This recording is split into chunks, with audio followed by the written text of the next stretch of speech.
Fare memoria dell'unità d'Italia come occasione per rinsaldare i valori comuni e la fede su cui il nostro paese si è costruito. 150 anni di storia non sono un compleanno qualsiasi per una nazione e anche le aggregazioni laicali della diocesi di Vicenza hanno dato il loro contributo di riflessione con un convegno dedicato sì alla storia passata, ma con l'intenzione di costruire nuovi percorsi futuri.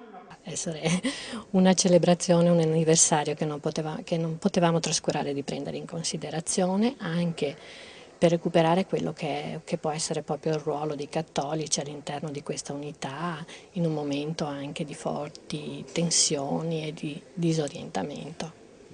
Nucleo centrale del convegno, le relazioni del professor Lorenzo Mechi, docente di studi internazionali dell'Università di Padova, e del professor Luigi Pizzolato, ordinario di letteratura cristiana antica dell'Università Cattolica di Milano. Due lucidi contributi, a tratti anche duri, sul complesso rapporto tra fede e politica che ha caratterizzato il primo secolo e mezzo di storia italiana.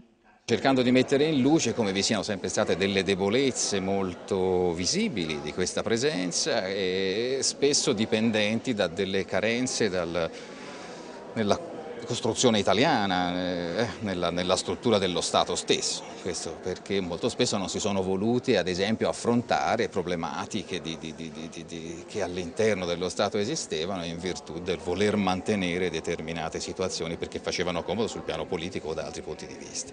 Quindi i cattolici hanno avuto un moto di reazione e un moto di adesione, diremmo così, basato su diverse prospettive. Ecco, quindi è chiaro che appare al di fuori maggiormente il ruolo di altri nella costruzione dell'unità.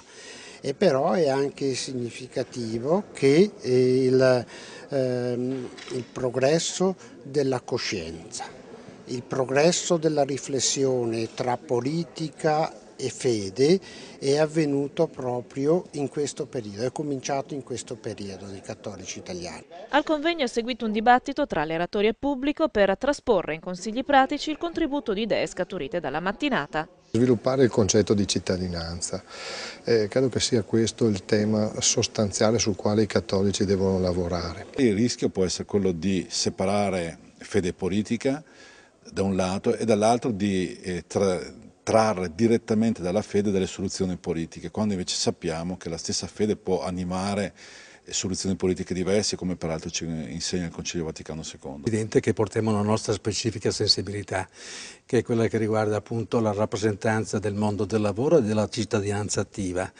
Non a caso ho citato praticamente appunto il fatto della sensibilità e della vocazione associativa verso il primato della politica, però sicuramente una politica che abbia veramente a cuore e non solo a parole il bene comune.